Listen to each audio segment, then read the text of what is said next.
Hello बच्चों, स्वागत है आपका नए लेक्चर में। आज हम पढ़ेंगे रेजोनेंस के बारे में। तो चलिए शुरू करते हैं। तो सबसे पहले हम देखते हैं कुछ बॉन्डिंग के कॉन्सेप्ट्स।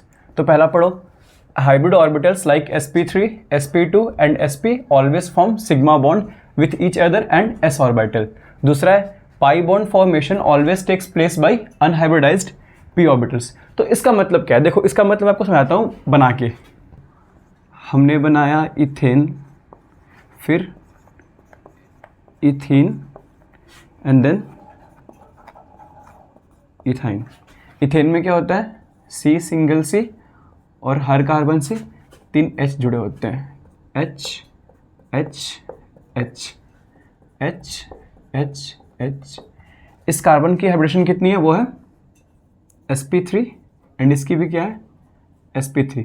एंड ये बॉन्ड कौन सा है? ये सिग्मा बॉन्ड। इथेन में क्या होता है? इथेन में होता है C डबल C 1 2 1 2। यहाँ लगा हाइड्रोजन, यहाँ हाइड्रोजन, यहाँ हाइड्रोजन और यहाँ हाइड्रोजन। इसकी क्या है? ये है sp2 हाइब्रिडाइज्ड एंड ये है sp2 हाइब्रिडाइज्ड।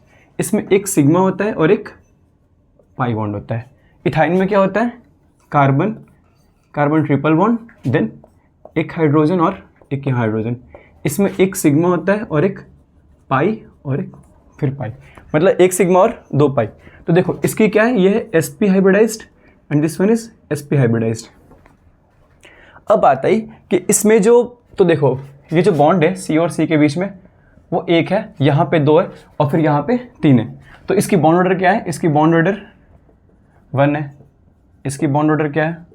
2 और इसकी बॉन्ड ऑर्डर क्या है? 3। तो जब भी किसी भी कंपाउंड में, कार्बन कार्बन कंपाउंड में अगर सिंगल बॉन्ड है तो वो क्या होता है?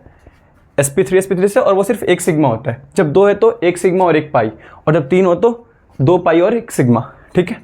अब बात आई कि मैंने क्या बोला कि जो सिग्मा बॉन्ड होते हैं वो किससे बना होता है? sp3 sp2 या sp से, जो हमारे पास हाइब्रिडाइज्ड होते हैं किसके साथ? s या इनके आपस में भी या फिर s के साथ बनता है। और जो पाई होता है वो किससे बनता है? पाई हमारा p से बनता है, p प्योर p से बनता है पाई ऑर्बिटल्स। तो देखो अब बात आई कि प्योर पाई से कैसे बना। यहाँ देखो हमारे पास क्या है? sp2 sp2, ये कार्बन भी sp2, ये कार्बन भी sp2। अब इसमें बचा क्या? एक p बचा है, क्योंकि p 3 होते हैं। p हमारे पास 3 होते हैं। कौन कौन से? px py और pz। तो 2 p तो हमारे लग गए, सपोज एक pz बचा है। ठीक है। तो वो जो pz है ना, वो मिलके पाई बनाए होंगे। इसका हम डायग्राम बनाते हैं, ऑर्बिटल डायग्राम, फिर हमें समझ में आएगा। देखो C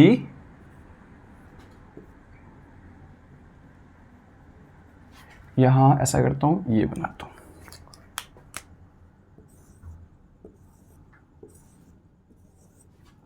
एंड यहाँ पे फिर तुम्हारे पास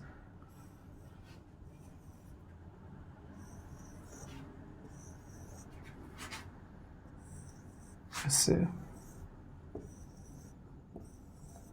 तुम्हारा हाइड्रोजन हो गया, ये तुम्हारा हाइड्रोजन हो गया, ये भी हाइड्रोजन, यहाँ हाइड्रोजन, यहाँ हाइड्रोजन। इसमें 2 इलेक्ट्रॉन्स, ये 2। ठीक है। यहाँ पे 1 और यहाँ पे 1। तो देखो ये जो सिग्मा बना है वो किससे बना है? सिग्मा बना है हाइब्रिडाइज्ड। ये कौन सा था? इस वाले केस में ये था sp2 हाइब्रिडाइज्ड, ये कार्बन, और ये भी था sp2। तो देखो एक sp2 और एक sp2 क्या बना है? सिग्मा। फिर आप यहाँ देखो, एक sp2 कार्बन है ये, और एक s वाला। यहाँ क्या है? ये sp2 है और ये एक s। वैसे यहाँ लिख देता हूँ मैं, ये s और ये sp2। यहाँ भी क्या है? ये s ऑर्बिटल है और ये sp2। ये क्या है? ये भी s है और ये sp2। तो अब बात आई कि जो हमारा, देखो s और sp2 क्या बना है? सिग्मा। s sp2 क्या बना है? सिग्मा। sp2 sp2 क्या बना है? सिग्मा। sp2s क्या बना है? सिग्मा। sp2s क्या बना है? Sigma bond. अब बात आई कि पाई। तो देखो मैंने क्या लिखा है? Pi bond formation always takes place by unhybridized p orbitals. तो ये दोनों p क्या है? ये दोनों p क्या है? ये p, ये दोनों अनहाइब्रिडाइज्ड हैं। ये क्या करते हैं?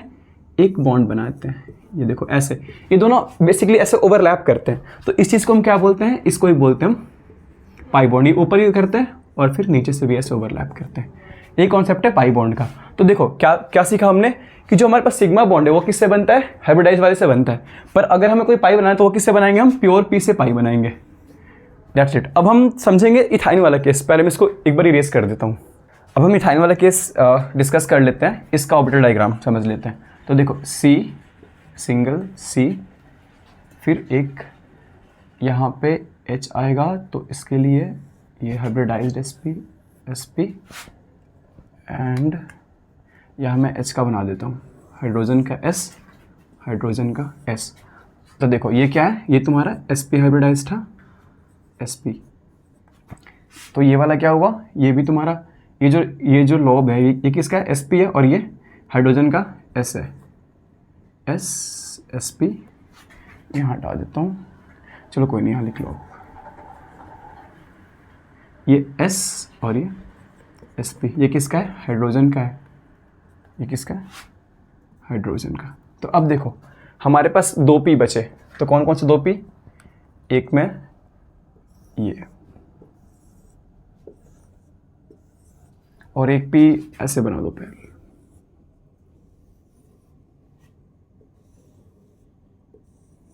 ये p। तो देखो सपोज ये x वाला p था, तो इसमें क्या हो जाएगा, py और ये pz। वैसे ही क्या हो जाएगा, ये py और ये pz। तो देखो इसमें जो यहाँ 2 इलेक्ट्रॉन्स होंगे, एक होगा spx हाइब्रिडाइज वाला और एक s वाला, यहाँ सेम 2 इलेक्ट्रॉन्स होंगे। तो देखो इसमें क्या हो रहा है कि जो हमारा जो ये सिग्मा बॉन्ड है वो किसके बीच बन रहा है, sp और s के बीच में। मतलब sp क्या है, हाइब्रिडाइज्ड है और एक सिंगल s के साथ। यहाँ पे क्या हो रहा है, sp और s के साथ। और यहाँ देखो यहाँ क्या हो रहा है, sp और sp के साथ। तो मतलब हमारा जो सिग्मा बना वो किसके बीच बना, हाइब्रिडाइज्ड वालों के बीच में बना। अब बात आई पाई की। तो देखो पाई जो है वो किसके बीच बना, पाई बना है प्योर p, ये वाले, मतलब ये ऐसे, ये फिर ये वाला इसके साथ। मैं काम करता हूँ, मैं इसको और नीचे बनाता हूँ, फिर आपको समझ में आएगा। ये लो, ये इसके साथ ऐसे ओवरलैप हुआ। एंड देखो एक कलर चेंज करता हूँ मैं। अब बचा ये वाला, तो ये कैसे होगा, इससे ये वाला ओवरलैप और इस चीज से ये वाला ओवरलैप। मतलब एक ये बना और एक ये वाला। तो एक ये p वाला बना, तो मतलब एक पाई, और ये फिर देखो एक मैंने बनाया ब्लैक मार्कर से, वो वाला p, मतलब इससे एक पाई, और फिर रेड वाला एक पाई। तो इसमें कितने पाई हुए, 2 पाई और एक सिग्मा। पाई किससे बना, पाई बना प्योर p से, और सिग्मा किससे बना, सिग्मा बना है हाइब्रिडाइज से। मतलब ये सिंगल वाला और एक ये यहाँ पे और एक यहाँ पे। That's it. अब हम अपना मेन कॉन्सेप्ट स्टार्ट कर सकते हैं। बच्चों हमारे पास एक क्वेश्चन है, explain why inductive effect is applicable only on sigma bond electrons. तो देखो हमारे पास एक होता है sp3 हाइब्रिडाइज्ड, फिर sp2, देन sp और एक s ऑर्बिटल्स होते हैं। देखो सिग्मा बॉन्ड, अब देखो बात आई कि इसमें s कैरेक्टर कितना है, s कैरेक्टर है इसमें 25%। देखो ना s कितना है, s 1 है, और पूरे कितने, 3 1 4, 4 इंटू 100 कितना हुआ, 25%। वैसे ही sp2 में s कितना हुआ, इसमें s हुआ 33.3%, मतलब 100 का 3/3। इसमें देखो इसमें क्या हुआ, इसमें हुआ 50% और इसमें क्या हुआ 100%। एंड हम कहते हैं जो हमारी इलेक्ट्रोनेगेटिविटी है वो किस पर डिपेंड करती है, वो डिपेंड करती है सिर्फ s कैरेक्टर पे। मैं लिख देता हूँ En is directly proportional to s character. तो हमारे पास जो इंडक्टिव इफेक्ट था उसमें मेन जो रीज़न है वो क्या है, इलेक्ट्रोनेगेटिविटी। क्योंकि En की वजह से इलेक्ट्रॉन्स को अपनी तरफ खींचता है कोई भी एटम या ग्रुप। तो अगर En का जो मेन रोल वो S से है, एंड पाई किससे बनता है, बोलो पाई बनता है प्योर P से। तो अगर पाई प्योर P से बनता है तो हम बात किसकी करेंगे, हम बात करेंगे सिर्फ सिग्मा बॉन्ड की इंडक्टिव के केस में। That's it. बहुत ही ये क्वेश्चन बहुत ही सिंपल है। आप बस इतना देखो कि जो En है वो किस पे डिपेंड करती है, वो डिपेंड करती है S कैरेक्टर पे। एंड पाई किस पे बनता है, पाई बनता है सिर्फ प्योर p ऑर्बिटल से। That's it.